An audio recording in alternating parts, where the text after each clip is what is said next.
भाष्यकार बोल रहे हैं, येषां चराचराणाम भूतानाम, भूतानाम की व्याख्या करते हैं चराचराणाम, येषां भूतानाम, येषां चराचराणाम भूतानाम, ये जो चराचर भूत पदार्थ, इनका पृथ्वी रसा, रसा माने गति। यह रस शब्द का अर्थ कहीं गति बोलेंगे, कहीं स्थिति बोलेंगे, कहीं लय परख लेंगे। उत्पत्ति स्थिति या लय अलग अलग अर्थ लेना पड़ेगा जहां जैसा बनता है। गति परायणम अवस्थम मनोत्पत्ति कारण, यही गति है, यही चराचर पृथ्वी जो है चराचरों की उत्पत्ति का कारण है। अतः परायण आश्रय, इस पृथ्वी को अवस्थित होकर सभी जीव चराचर अपने कार्य को निष्पादन करते हैं। इसलिए ही यह रस शब्द का अर्थ उत्पत्ति कारण समझना पहला पर्याय में। पृथ्वी आपो रसो, और पृथ्वी का भी जो कारण, यहाँ भी उत्पत्ति कारण लेना। कौन लेना है? वो जल है। क्यों?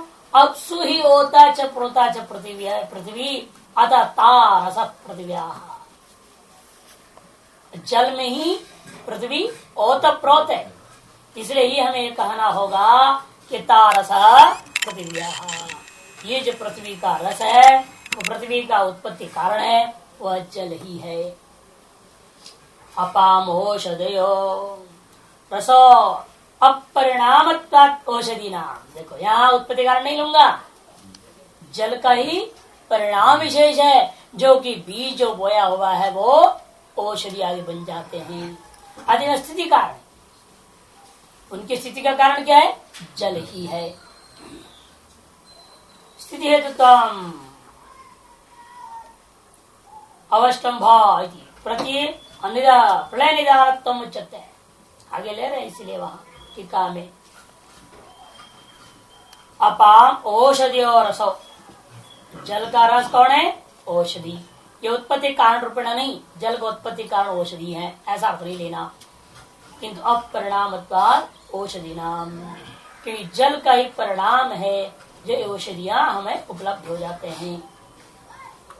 इसलिए जो है कारणत्व जो कहा गया है, क्या रस शब्द का अर्थ क्या लेना पड़ेगा? स्थिति कारण लेना, उत्पत्ति कारण नहीं, स्थिति कारण पर इसको घटाना पड़ेगा। अर्थात कार्य रूपता, जो बीज की औषधि रूपेण कार्य रूपता आप अनुभव कर रहे हो, उसका कारण कौन है? जल। तासाम पुरुषो रसो, उन औषधियों का रस अन्न परिणाम पुरुष, औषधियों का रस पुरुष है। ऐसे कैसे हो गया? क्योंकि उन्हीं औषधियों का अन्न का परिणाम रूपे पुरुष है। यहाँ भी पुरुष की स्थिति का कारण अन्न, क्योंकि अन्न खाना पीना छोड़ दो, औषधियों को खाना पीना छोड़ दीजिए तो क्या होगा? धीरे धीरे धीरे शरीर ही क्षीण हो जाएगा, नष्ट हो जाएगा। यहाँ स्थिति कारण को ही लेना पड़ेगा। तस्यापि पुरुषस्य वाग् रसः, तारस पुरुष का भी जो रस है ना, वो कौन है? वाणी ही है। क्योंकि पुरुषावयवानाम ही वाक् सारिष्ठा भवति, पुरुष के विभिन्न अवयवों में से वाणी क्या है? सारिष्ठा है। जब नहीं तो कितने भी बड़े विद्वान हो, यदि वाणी सही नहीं है, बोल नहीं सकता है, जो ज्ञान है उसको प्रस्तुत करने की तरीका नहीं मालूम है, निरर्थक है उसका सारा ज्ञान। वो दूसरों को क्या समझाया? पढ़ाता है, समझाने की कोशिश करता है, लेकिन अगले को समझ में नहीं आवे तो व्यर्थ ही उसका सारा ज्ञान है या नहीं? सब वाणी की महिमा है।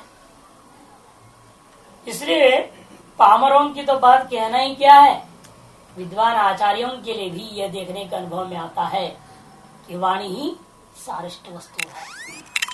बाकी शरीर चाहे जितना भी रहे उसे कोई फायदा नहीं होता। इसलिए तो पुरुष के अवयव में से वाणी क्या है? सारिष्ठा है। वाग विहीनम ही प्रति पुरुषांतरम विनिंदन्ति, क्योंकि जो वाग विहीनम ही प्रति, वाग विहीन पुरुष के प्रति जो है ना दुनिया क्या करती है? निंदा नहीं मूकम प्रति मूक निंदार्थवती, मूक को तुम मूक हो ऐसा निंदा करना उचित है क्या? मुख को मुख कहना निंदा नहीं हुआ। इसीलिए जो वाग विहीन का तात्पर्य क्या है?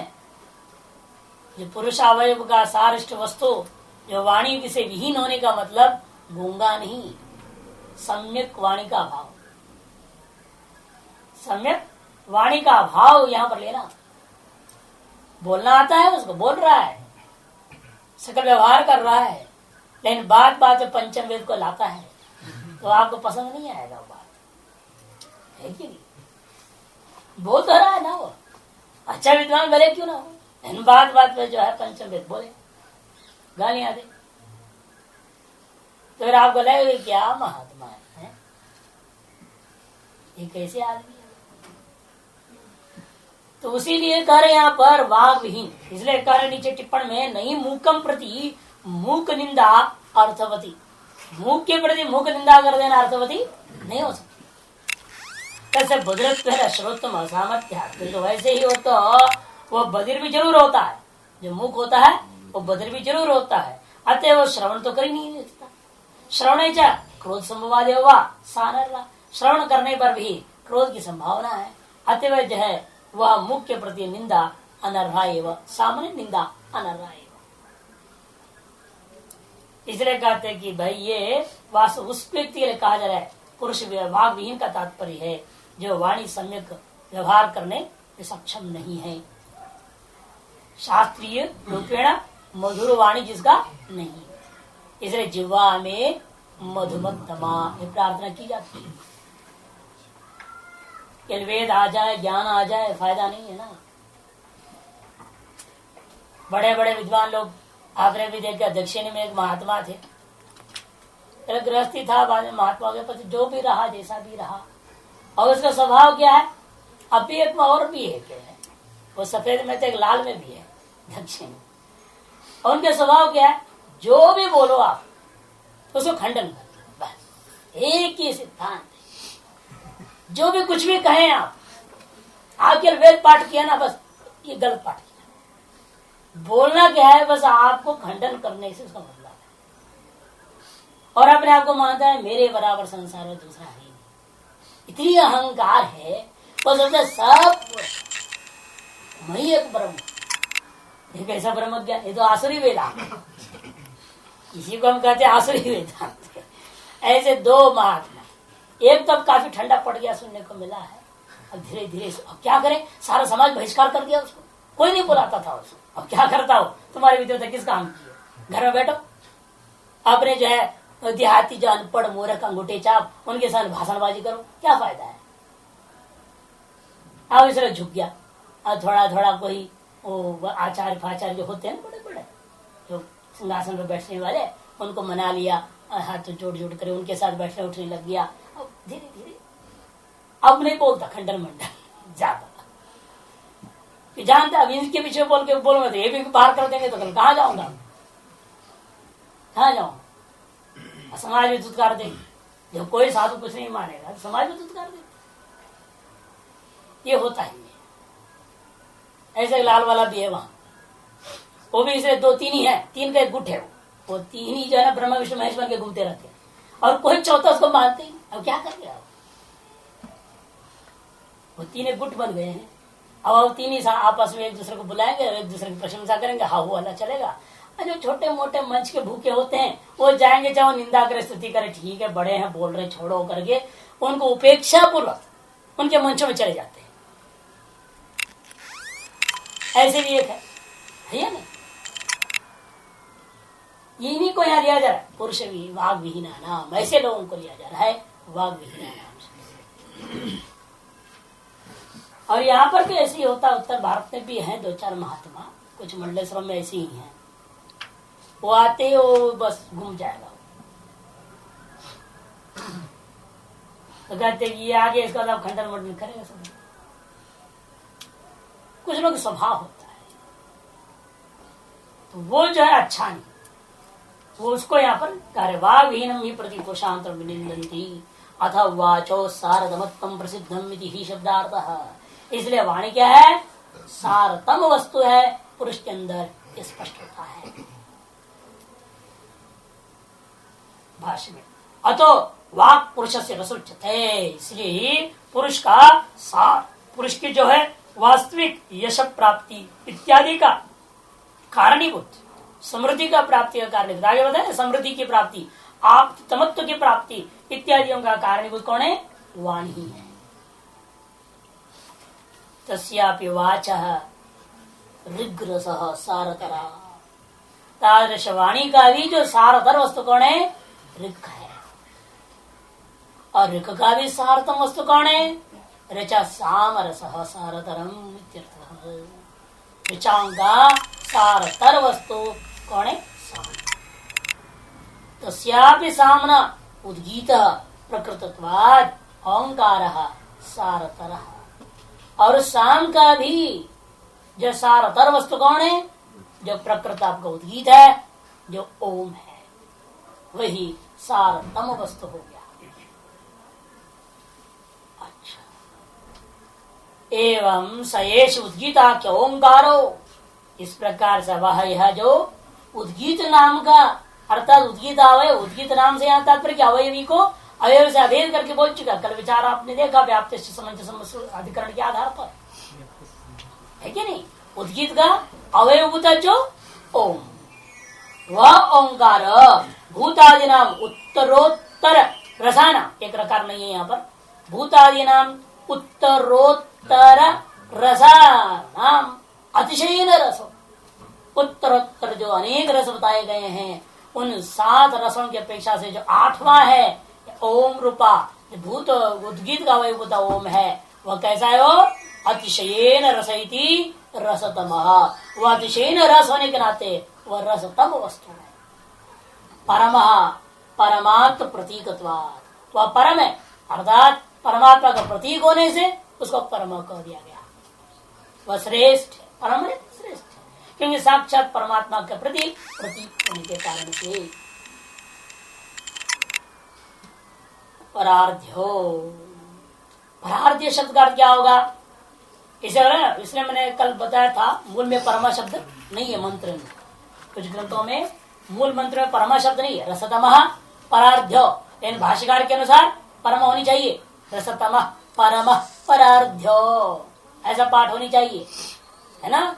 आपके इसमें तो होगी मूल में ही परमा, कुछ ग्रंथों में है, जिनका नहीं है वो बना लेना। ये भाष्यकार व्याख्या कर रहे हैं, यदि मूल में ना हो तो भाष्य क्यों व्याख्या होती? भाष्यकार लिख दिया परम मने परमात्म प्रतीकत्वात् परमा श्रेष्ठ परार्ध्य, उसके बाद शब्दार्थ बोल रहे हैं। अर्धम का व्याख्या करना है स्थानम, आधा, ऐसा नहीं, अर्धम कर देना स्थानम, परंच तदर्धंच इति परार्धम, अद श्रेष्ठ स्थान तद अर्रतीति परार्ध्य, पर परमात्म स्थान योग्य, परमात्मा स्थानार्ह, ये अर्थ परार्ध्य, परमात्मा के स्थानापन्न होने योग्य है, अर्थात परमात्मा और ओम को एक तरह से अभेद कर दिया। परमात्मवद उपास्य अभिप्राय, क्योंकि परमात्मा के समान ओम भी, उद्गीत ओम भी उपास्य होने से, ये इसका अभिप्राय।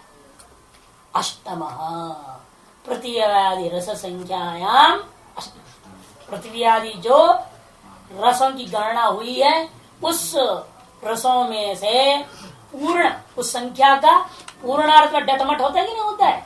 यहाँ पर अष्टमः डटमट हुआ कि नहीं हुआ? अष्टम माने अर्थात अष्टौ संख्या पूर्यते येन इति अष्टमः, जिसमें जिससे अष्टत्व संख्या की पूर्ति हो जाए, अर्थात से नवम संख्या नहीं, उसी का नाम अष्टम। पृथ्वी आदि रस संख्यायाम अष्टम यद उद्गीतो, जो उद्गीत, जो उद्गीत है, अर्थात उद्गीत का अवयव ओम है, वो अष्टम है, वही सारतम वस्तु। यहाँ पर भी 2-3 ब्रह्म सूत्र है, बल्कि 3, 1, 2, 3, 4, 5, ये 2 मंत्रों के ऊपर 5 अधिकरणों पर विचार किया है। इसलिए महत्व समझ में आना चाहिए। ब्रह्मसूत्र में इतना चिंतन क्यों किया जा रहा है इन विषयों के ऊपर, बहुत ही महत्वपूर्ण चीज है। छांदोग्य परिषद इसलिए कठिन कहा गया। बृहदारण्यक की तो भाष्य दृष्टिया कठिन है और छांदोग्य परिषद मूल दृष्टिया ही कठिन है। इसलिए जितने भी ज्ञान यज्ञ वगैरह होते हैं उनमें कहते छांदोग्य बोलने की हिम्मत किसी को नहीं होती, इतना आसानी से नहीं बोल सकते। और वैसे मूल मंत्र पढ़ा और उसका हिंदी बोल दिया, बात अलग चीज है। हिंदी अनुवाद तो मिलते ही है, देखो बोल दो। इन वास्तविक चिंतन इसका जो है ब्रह्मसूत्र आदि को मिला करके, जब हमने भी एक बार ज्ञान यज्ञ में गया था, इसी छांदोग्य परिषद दिया गया था। यहाँ पर सबको भ्रांति, इसी ओम को लेकर के सभी को भ्रांति। उद्गीत का अवयव ओम लेना है या उद्गीत रूप ओम लेना है या उद्गीत ओम का केवल नाम है, इसलिए कोई भी ओम ले सकते हैं। वहां के जो वर्तमान भूतपूर्व 2 महामंडलेश्वर लोग दोनों नहीं पूछा, हमने समझाया सब। अपने तो पूरा लिखा हुआ ऊपर नीचे पूरी सब ब्रह्मसूत्र का क्या बोला गया है, माने नहीं तो क्या करेंगे, हमने लिखित दिया, चिंतन करो बैठ और कोई रास्ते ही नहीं। कि उन लोगों के मन में बहुत संशय भरा पड़ा है, पूरा कौन ब्रह्मसूत्र पड़ा। इसलिए हमने उनको कहा कि लिख के हम दे रहे हैं, इस पर आप चिंतन कीजिए। वही संक्षेप में बता रहा हूं यहाँ। तो देखो उपासना में मुख्य रूप में 2 प्रकार की मानी गई। एक तो प्रतीक उपासना, दूसरा संपद उपासना। प्रतीक वो है जो अधिष्ठान प्रदान हो जाए, उपास्य गौण हो जाए, वह प्रतीक उपासना है। और आरोपी जो वस्तु है वो प्रदान हो, अधिष्ठान गौण हो जाए, वो संपद उपासना है। अधिष्ठान प्रदानम प्रतीकम, आरोप्य प्रदानम तो संपत्ति। जो अधिष्ठान प्रदान होता है उसको प्रतीक उपासना करते हैं। जैसे आपको जो ना मूर्ति मुख्य है, लोग ज्यादातर क्या है उनको मूर्ति को सजाने में लगे रहते हैं। अब उन्हें ये नहीं समझ में आती है इसमें इससे ज्यादा महत्व भावना की है। वही भाव कुछ नहीं, बाहर से बनावटी लगे रहेंगे दिन रात और दुनिया को दिखा, देखो हमने कितना बढ़िया सजाया, हमने कितना बढ़िया सजाया, देखो बुला बुला के दिखाएंगे। अर्थात उनकी भावना भगवान को सजा के भक्ति पूर्वक भगवान को प्रसन्न करना नहीं है। मूर्ति प्रदान हो गया, भगवान तो गौण हो गया। मूर्ति प्रधान है, भगवान गौण है। ये जितने भी पुजारी अर्चक परचक जितने होते हैं, इनको हरियों में क्यों गिनाया है? इसीलिए क्योंकि ये लोग तनख्वाह के चक्कर में जो है मूर्ति प्रदान हो गया, इनको भगवान से कोई मतलब ही नहीं। तो ऐसे के हो गया प्रतीक उपासना।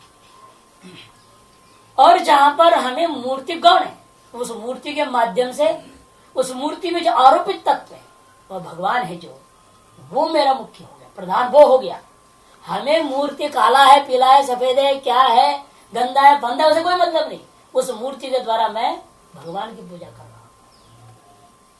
जब उससे हमारा प्रधानता बढ़ जाता है, भाव वहां जुड़ जाता है, मूर्ति के अलंकार में महत्व नहीं रह जाता है, मूर्ति के से किसी प्रकार का आकार विकार से कोई संबंध नहीं है, तो भाव वहां हो गया, जुड़ गया, उसको बोलते हैं हम संपद उपासना। अधिकरणम प्रदानम, अधिष्ठान प्रदानम या अधिकरण प्रदानम प्रतीकम, आरोप्य प्रदानम तो संपद।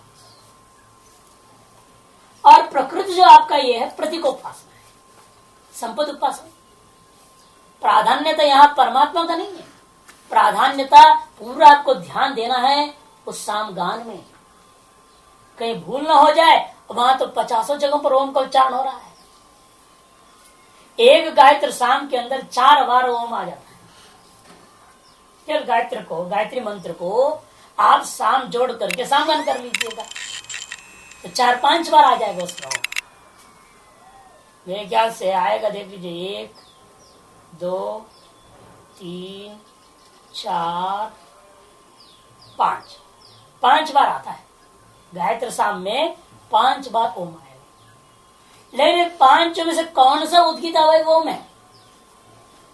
कहां से कहां तक आदि है या हिंकार, कहां से कहां तक प्रस्ताव है, कहां से कहां तक उद्गीत हो रहा है, कहां से कहां तक उपद्रव है, निधन है, ये पूरा आपको ध्यान देना पड़ेगा। और उद्गीत का अवयभूत जो ओम है उसी में ही एतार रसतमत्व समृद्धित्व और आपतमत्व त्रिगुण विशिष्ट परमात्मा की दृष्टि करनी है। इसे प्रधान किसमें गया? एतार गुणों से परमात्मा नहीं। हमें पूरा ध्यान याद रहते, परमात्मा का ध्यान चला गया इधर, ओम किसी और में चला जाएगा, किसी और ओम का उच्चारण हो रहा है उसे तुम ध्यान करने लग जाओ, गड़बड़ा जाएगा। जब भाव प्रदान होता है आपको अधिष्ठान में महत्व कम हो जाती है, जैसे ही स्वयं ही आपको उस पर ध्यान नहीं रहेगा। यहाँ में ध्यान देना उद्गीत अवयव ओम में, इसलिए अधिष्ठान प्रदान है, तत्व प्रदान आरोपित आरोपी वस्तु प्रदान उपास्य प्रदान नहीं है। इसलिए इसको प्रतीक उपासना करके आदित्यादि चांगोपत्य है इस ब्रह्मसूत्र में निर्णय दिया। उसके बाद विचार हुआ वहां पर भी जो है इस ओंकार में जो आपने परमात्मा दृष्टि कर रहे हो अभी कैसे करना चाहिए? बैठे ही करना चाहिए या खड़े होकर के करना चाहिए? भगवान है, ओम को भगवान मान रहे, भगवान से खड़े हो जाना चाहिए। लोग कहते आरती हो रहा है, खड़े हो जाओ, बैठे हो, बाकी पूजा पाठ बैठे रहो, लेकिन जब आरती गाते क्या बोलते हैं लोग? खड़े हो जाओ। अक्सर शंका हुई ये उपासना बैठे करना है या खड़े होके करना है? तब वहां भाष्यकार वहां पर एक सूत्र बना दिया गया, आसीन अधिकरण न्याय है ब्रह्म सूत्र में। उन्होंने कहा कि भाई विशिष्ट फल इच्छा में आपकी कर्तव्यता में अंतर पड़ जाता है। आसीने नैव उपासना कर्तव्यम, निर्णय दिया बैठ के ही उपासना होगी, खड़े होकर के नहीं, बैठ के ही करना होता है। और पहले हमने बता दिया हूं कौन करेगा सारी चीजें? यजमान के लिए ऋत्विक लोग करेंगे, यजमान नहीं करेंगे। और ये अनित्य भी है ना, क्योंकि जब अंग आएगा तभी करना, जब उद्गीत अवयव होगा उच्चारण तभी करना है, नहीं तो हमेशा तो नहीं होगा, पूरे एक कर्म नहीं है। इसलिए अनित्य उपासना तात्कालिक मात्र ही है। वह प्राधिकरण ही बना, इसी कारण से तन निर्णयाधिकरण, एक तन निर्णयाधिकरण ब्रह्म सूत्र में उसमें नित्य दिया अंगावबद्ध उपासना होते हैं जो, वह नित्य नहीं हो सकते, वह तो अनित्य ही होते हैं। विशिष्ट फल की इच्छा हो तो करो, नहीं तो कोई जरूरी नहीं। आपको फल इच्छा है तो उपासना की जा सकती है, और फल इच्छा नहीं है आप बिना उपासना कर्म करेंगे तो भी जो कर्म फल जो होता है वह तो प्राप्त होगा ही। इसलिए कर्म के साथ कर्मांग उपबद्ध होने के बावजूद भी अवश्य कर्तव्य नहीं है, ये वहां निर्णय दिया है। अवश्य कर्तव्य नहीं है। कर्मानुष्ठान काल में कर्मांगबद्ध उपासनाएं, कुछ ऐसी उपासनाएं जो अवश्य ही कर्तव्य होते हैं और कुछ ऐसे हैं जो अवश्य कर्तव्य नहीं है। इसका निर्णय तन निर्णयाधिकरण में वाद्य करके कहा, ये जो उपासना है आपको गीता वही ओंकार में जो त्रिगुण विशिष्ट परमात्मा दृष्टि की उपासना, ये उपासना अनित्य है, ये हो करना कोई जरूरी नहीं। यह जो फल बता रहे हैं वो फल की आपको इच्छा है तो उस कर्मांग में उपासना कीजिएगा, नहीं तो कोई जरूरत नहीं है। और दूसरी बात तो विचार हुआ कि वहां ये जो गुण बताया जा रहा है, 3 गुण, रसतमत, आप्तिमत, समृद्धित्व, ये 3 गुण परमात्मा स्तुत्यर्थ है या उपासनार्थ है? स्तुत्यर्थ हो तो उसमें दृष्टि में इसको जोड़ने की जरूरत नहीं पड़ेगी। स्तुति के लिए जो कहा जाता है वो वास्तविक नहीं होता है ना। स्तुति हमेशा क्या होता है? उत्प्रेक्षा पूर्वक कहा जाता है। अरे आप इंद्रिया, आप ये, आप वो बोल देते ना लोग। ईश्वर ईश्वर भगत जगत आते हैं, क्या बोलते हैं आप महात्मा? अरे आप तो साक्षात शंकर भगवान हैं, ये बोलते हैं।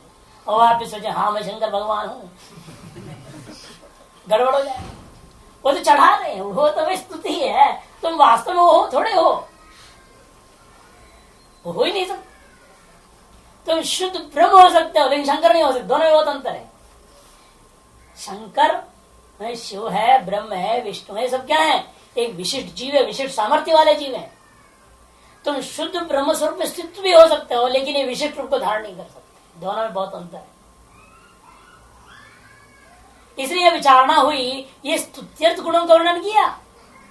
यह इन गुणों की उपासना के लिए वास्तविकता है। वास्तव में भगवान में गुण है, ब्रह्म में गुण है, ओंकार में गुण है। तो वहां पर निर्णय दिया, स्तुति अधिकरण ही बोलते हैं उसको, स्तुति मात्राधिकरण। वहां निर्णय हुआ उपासनार्थापूर्वतत्ता, कहते उपासनार्थ माननी चाहिए, अपूर्व न करा दे। स्तुति व्यर्थत्वाच, स्तुति मानोगे व्यर्थ हो जाएगा। ऐसी जब शंका निश्चितम स्तुति मात्र उपादानादि चिन्ह अपूर्वता, ऐसे निर्णय दिया। पूर्व पक्षी कहता है स्तुति मात्र के लिए मान, सिद्धांत कहते नहीं, ये अपूर्व कथन हो रहा है। ये तो उस परमात्मा का गुण का वर्णन किया जा रहा है, ये गुण उस वास्तव में है। अतएव एतादृश गुणत्रय विशिष्ट परमात्मा का दृष्टि उस ओम रूप अवय में करना है हमें। स्तुत्यर्थ नहीं है, उपासनार्थ है, ये भी वहां सिद्ध हुआ। इसी प्रकार आगे में भी इन अधिकरणों के न्यायों को हम लगाएंगे।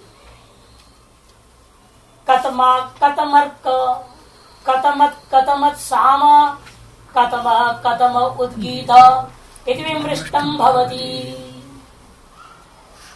कौन कौन ऋक है, कौन कौन साम है, और कौन कौन उद्गीत है। यदि भी चीज तो एक है, दो बार जो कौन कौन दो बार जो करे लगता है बहुत है, ऐसा नहीं है। आदरार्थ निर्वचन है, दो बार जो कहा गया आदर के लिए। कौन सा ऋक वाक का रस है, कौन सा साम वाक आपका जो है ऋक का रस है, और कौन सा उद्गीत वह है जो इतना उत्कृष्ट आप कथन करने जा रहे हो। यदि विमृष्टम भवति, ये सी का जो विचार अब किया जाता है। विमृष्टम मने विमर्श कृतो भवति, यह विचार किया गया है। ऋग्वेद के एक कौन पर मंत्र रूपी व्यक्ति की बौड़ता को डतमच समझनी चाहिए। भाषा का विचार करेंगे डतमच प्रत्यय कैसे किया, कि ऋग्वेद तो एक है, सामवेद भी एक है, उद्गीत ओंकार भी एक है। कतम कतम कतम कैसे हो गया, डतमच कैसे कर डाला आपने, इस पर भाष्यकार विचार करेंगे। जाते पर प्रश्न नहीं है, जातौ पर प्रश्न व्याख्या करनी चाहिए उस व्याकरण के सूत्र को, तो अपने आप सारी व्यवस्था बन जाएगी। वाच ऋग्रसित्युक्तम, वाणी का साथ ऋग, ये आपने कह दिया था। और ऋग का साथ साम, इन्हें विचार होता है कतमा सा ऋग, कतमत तत् साम, कतमो वा सुद।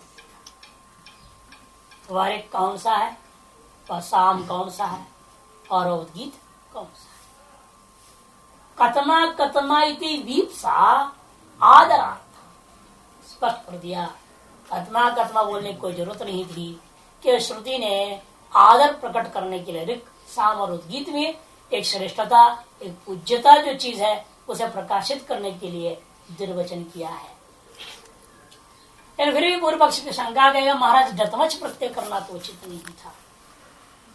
ननो वाक बहुनाम जाति परिप्रश्ने डतमच सूत्र है, पाणिनीय सूत्र है। वा बहुनाम जाति परिप्रश्ने डतमच, जाति संबंधी परिप्रश्न ऐसा पूर्व पक्ष करते हैं।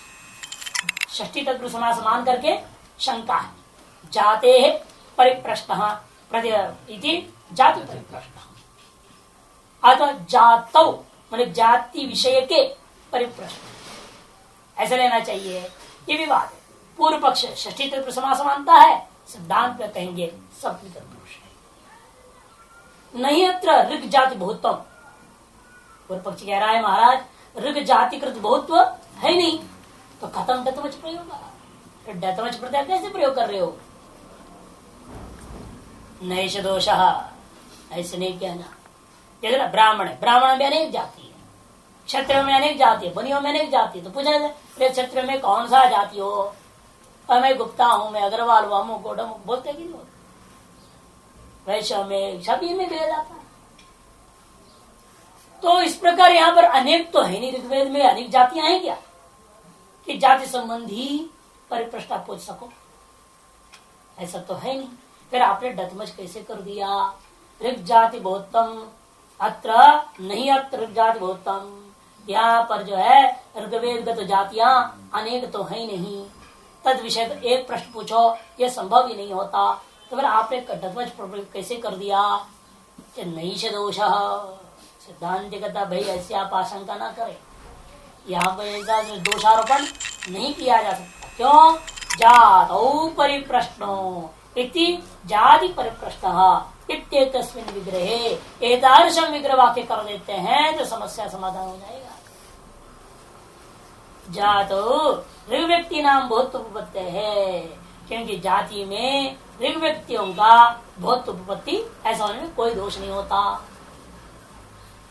ऋग व्यक्ति नाम जात, ऋग व्यक्तियों में अनेक, कोई अमुक छंद का है, कोई अमुक छंद का है, कोई अमुक छंद का, ऋग है ना, अलग अलग छंद होंगे ऋग में, तो अलग अलग छंद के कारण से क्या हो गया, ऋग में अनेक जातियां होंगी। गायत्री छंद वाले 50 ऋग होंगे, ठीक है नहीं, अनुष्टुप छंद वाले अनेकों ऋग हैं, अलग इस तरह से विभाजन हो जाएगी। तो ऋग के व्यक्तियों के आधार पर हमने क्या कर दिया, अनेक जातियों में बांट सकते हैं। तद विषय प्रश्न पूछा जा सकता है, सत्य तो प्रश्न मानना उचित होता है। न तो जाते परिप्रश्न विग्रह आ गया ना, जाते परिप्रश्न षष्ठी विग्रह वाक्य हम नहीं करेंगे। तो पूर्व पक्षी कहेगा वहां तो दृष्टांत अपने कथमा कटा,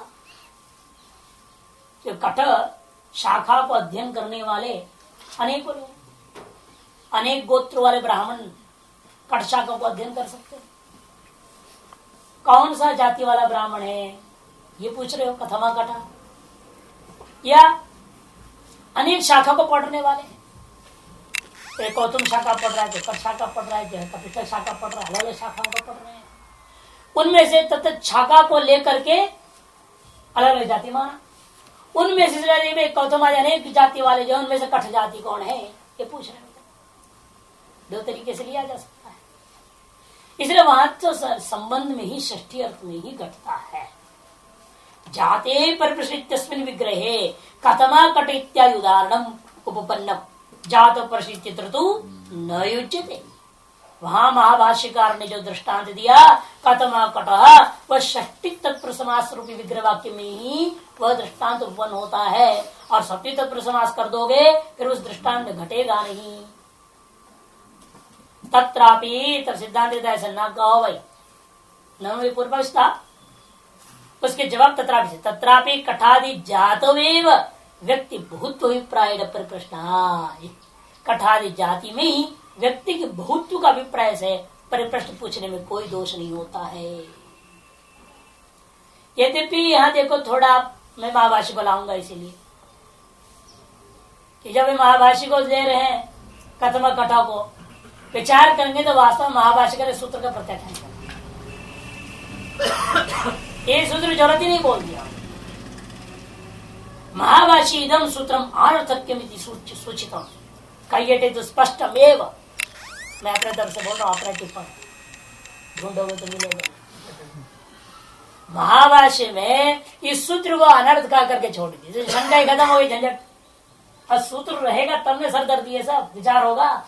ये विचार वास्तव में करने की जरूरत नहीं है महाभाष्य दृष्टिया, क्योंकि सूत्र ही नहीं है महाभाष्य के हिसाब। और उन्होंने तो संकेत किया, लेकिन आप महाभाष्य में ढूंढोगे तो ये शब्द नहीं मिलेगा, प्रत्याख्यानम प्रत्याख्यातम या अनर्थकम ऐसे नहीं मिलेगा। इसलिए हम भी टिप्पणी लिखते हैं, कहला सूत्रम अनर्थकमिति सूचितम कयटे तु स्पष्टमेव उक्तम, कयट ने तो स्पष्ट बोल दिया। फिर क्यों विचार कर रहे हो आप? क्या शंकराचार्य जी नहीं जानते थे? महाभाष्य पढ़े नहीं थे वो? ऐसे तो हो नहीं सकता। फिर क्यों विचार किया भाष्यकार ने? तथापि वृत्तिकार विरुद्ध तत्विचारित में था।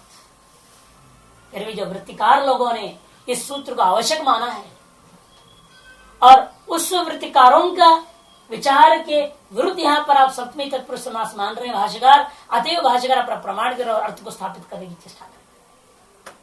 वृत्तिकार विरुद्धत्वाद विचार में तो जादव पर उचितम, अन्यथा श्रौत प्रयोग असिद्ध है।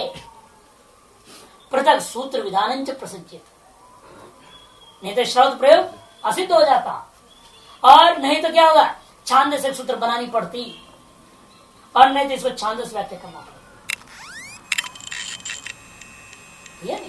छांदस प्रयोग मानना पड़ेगा, सूत्र के द्वारा नहीं किया गया छांदस प्रयोग। जैसे करने भी वहां रतो भिसाई से नहीं लगाया, क्या करोगे, छांदस प्रयोग। उसी प्रकार यहाँ पर ये कहूंगा वाह बहु नाम जाति प्रविष्ट डतमच सूत्र से यहाँ डतमच हुआ ही नहीं, छांदस डतमच, बात खत्म। ये एक समाधान बनता है।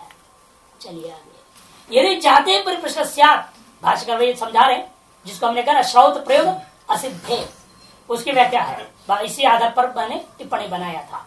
यदि जाते परिप्रश्न स्यात् कथना कतवरी इत्यादि उपसंज्ञानम कर्तव्यम स्यात्, आगे ना, इत्यादि का उपसंज्ञान करनी पड़ेगी, कोई वार्तिक बनाओ या कुछ इसी सूत्र में, और इसको भी ग्रहण कराओ। उपसंज्ञान कर्तव्य मतलब क्या वार्तिकादि का निर्माण होनी चाहिए, एक सूत्र की निर्माण होना चाहिए, ताकि यह रूप भी साधु रूप सिद्ध हो जाए। क्योंकि श्रुति बोल रही तो असाधु तो हो नहीं सकता। इस शब्द के साधुत्व सिद्धि के लिए आपको कोई न कोई सूत्र या वार्तिक वाचनिक कथन करनी होगी, अथवा एक ही रास्ता अंत में रह जाता है, इसको क्या मानना, छांदस मान लो, समस्या खत्म। अब वापस आते मूल में, विमृष्टम भवति, विमृष्टम भवति कार्य कर रहे, विमर्श कृतो भवति, विमर्श कर दिया गया है, विचार कर दिया गया है। क्या विचार किया गया है उसको समझा रहे।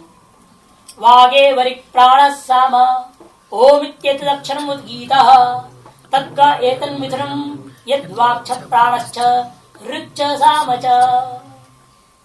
वाणी ही वास्तव में कार्य कारण कार्य और कर्ण को अभेद कर दिया, और प्राणासाम प्रधान के परिषद सम्यक जाने चुके, इसलिए प्राण का नाम ही रख दिया है साम, क्योंकि प्राण का मजबूत हुए बिना साम गान ही नहीं हो सकता। साम गान करना मजाल नहीं है। गायत्री साम कभी देखो, मौका मिलेगा, मूड आएगा तो गान करके सुनाऊंगा, तो बड़ा कठिन है। वो प्राण के कारण से ही होता है, प्राण से, इसलिए प्राण को साम को अभेद किया प्रधान को परिषद में। इसे कहते हैं प्राण साम। ओम क्या है, हे जो प्रकृत वही है, ओम इत्येतद अक्षरम उद्गीता, उद्गीत तद्वाय तद मिथुनम, तद से यहां पर पूर्व उद्गीत को नहीं लेने का है, तद्वा तद शब्द से वाक प्राणश्च, ये दोनों को लेना। तद ये जो मिथुन है, वाक और प्राण, ये जो उभय है, ये दोनों के दोनों को ग्रहण करके कहा गया तद्वा, वह जो मिथुन, जो कि एतत् यही है वो मिथुन। मिथुन कौन, यद वाक प्राण, जो वाक और प्राण, अर्थात वाक और प्राण अर्थात क्या है वो, ऋक् साम, वो ऋक् और साम रूपी मिथुन है। और ये ऋक् और साम रूपा मिथुन अथवा वाक और प्राण रूपा मिथुन किसमें आश्रित है, उद्गीतावय ओंकार में आश्रित है। इसलिए उद्गीतावय ओंकार क्या हो गया, हमारा अधिष्ठान हो गया, प्रतीक हो गया, जिसमें यह वाक और प्राण रूपी ऋक् और साम रूपी मिथुन की दृष्टि हम करेंगे। अरे मिथुन की दृष्टि करने में उस मिथुन का सामर्थ्य क्या है, और मिथुन परमात्मा का स्वरूप ही है। ऋग विशिष्ट साम परमात्मा का स्वरूप है। क्यों, क्योंकि इसमें रस तमत्व रूपी गुण से विशिष्ट है। और वर्तमान में जो मंत्रों के प्रश्न के द्वारा जो जवाब दिया जा रहा है, कि आपकी तमत्व गुण है, व्याप्त है। ऋक् और साम कहाँ व्याप्त है, ओम में व्याप्त है। आकारो वही सर्वावा, जब आकारी संपूर्ण वाक आ गया तो ऋक् और साम भी अ में घुस गया, अतएव ओम में अ में संपूर्ण ऋग्वेद साम में सब कुछ है।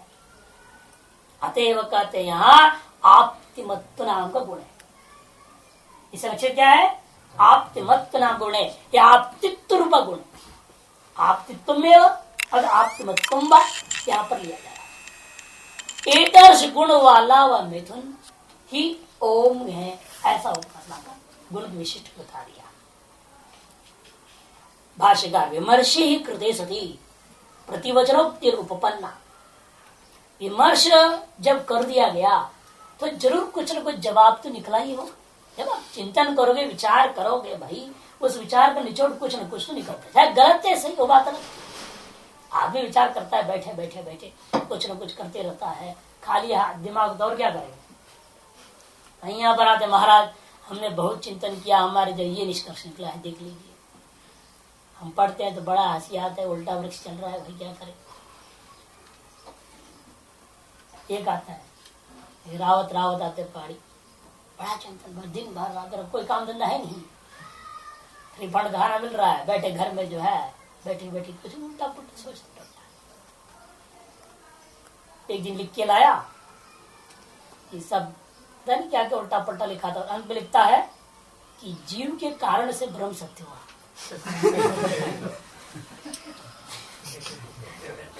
बड़ा हंसी आया पढ़ के। यदि जीव ना कहे तो ब्रह्म सत्य कहाँ है? इसका तर्क है, जीव तो कहता है ब्रह्म सत्य, इसलिए ब्रह्म सत्य। ब्रह्म सत्य इसलिए जीव बोल रहा है, इसलिए नहीं, उल्टा नहीं चलना। जीव है और जीव कहता है इसलिए ब्रह्म सत्य। अर्थात ब्रह्म की सत्यता जीव के कारण से आई, ब्रह्म के स्वरूप के कारण से नहीं। उसको क्या समझा है? हमने कहा बाप की बहुत बढ़िया चिंतन है, ये भी एक स्टेज है, ये भी एक स्टेज है। तो अभी 10वीं फेल हो जाओ। वो बड़ा पहले खुश हो रहा था, तुम 10वीं फेल हो, अभी चिंता मत करो, एक और बार प्राइवेट से परीक्षा दो, जाओ चिंतन करो, पूरा उपनिषद दोबारा पढ़ो, सब दिमाग लगाओ।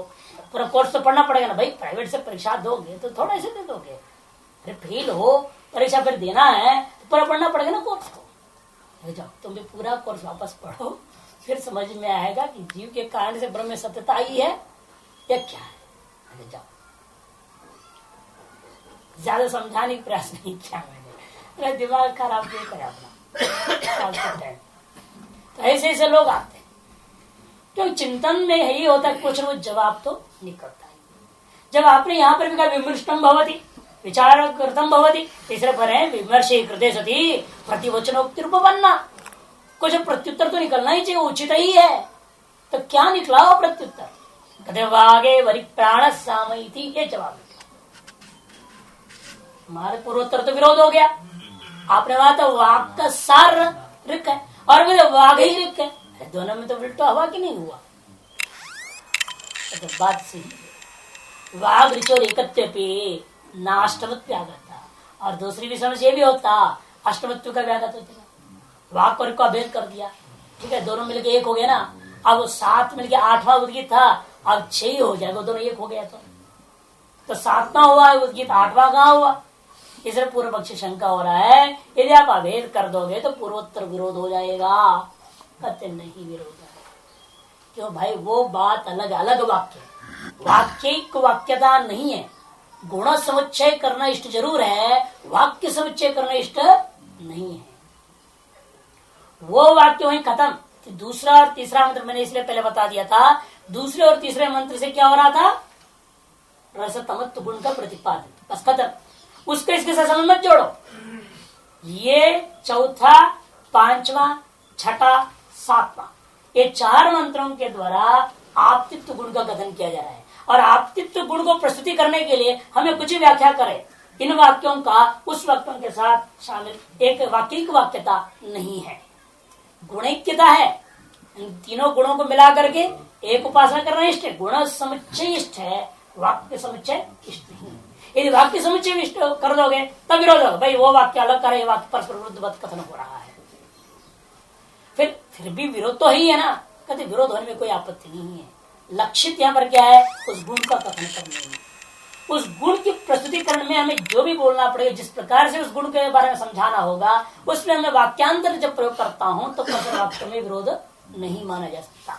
इसलिए भाष्यकार कहते हैं पूर्वस्नात वाक्यांतर आप गुण सिद्ध है।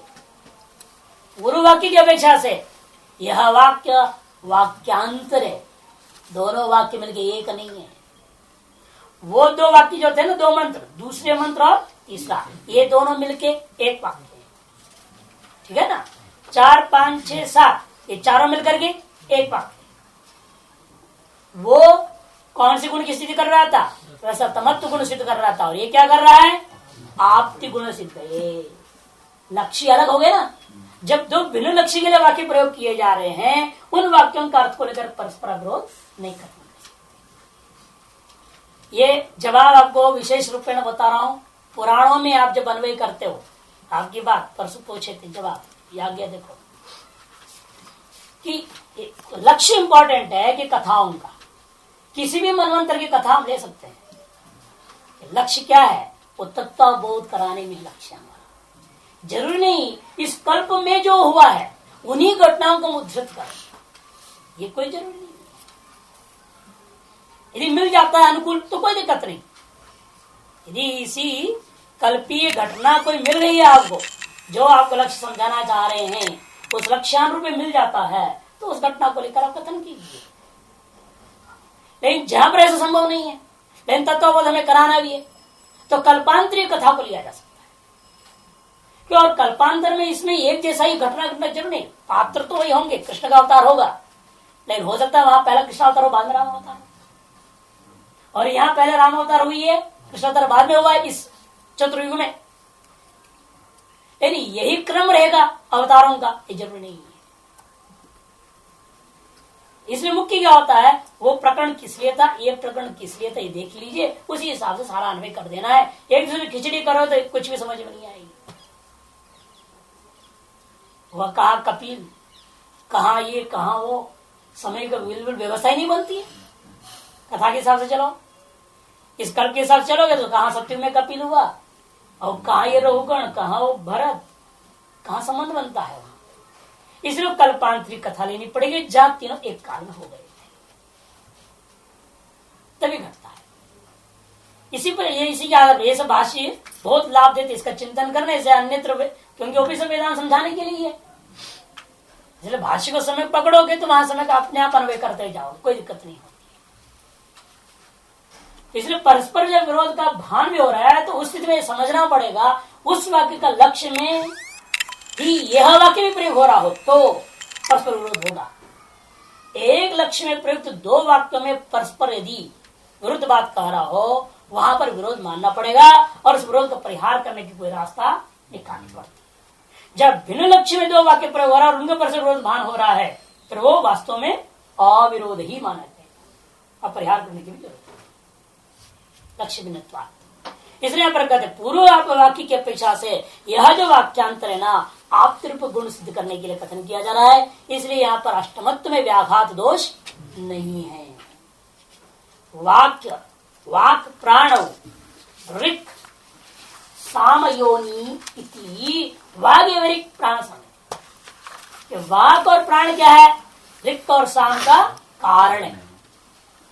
ऋगोच्चारण के प्रति वाक कारण है, साम गान के प्रति प्राण कारण है। इसलिए कहा जा रहा है यहाँ पर वाग्यवरिक प्राण सामय। देखो ना, यह लक्ष्य अलग है, कथन करने का लक्ष्य अलग है। वहां कथन करना एक दूसरे का रस बताना लक्ष्य था, और यहाँ कथन करना एक दूसरे कार्य कारण भाव बता करके उसके द्वारा आपतित्व गुण कथन करना इष्ट है। बात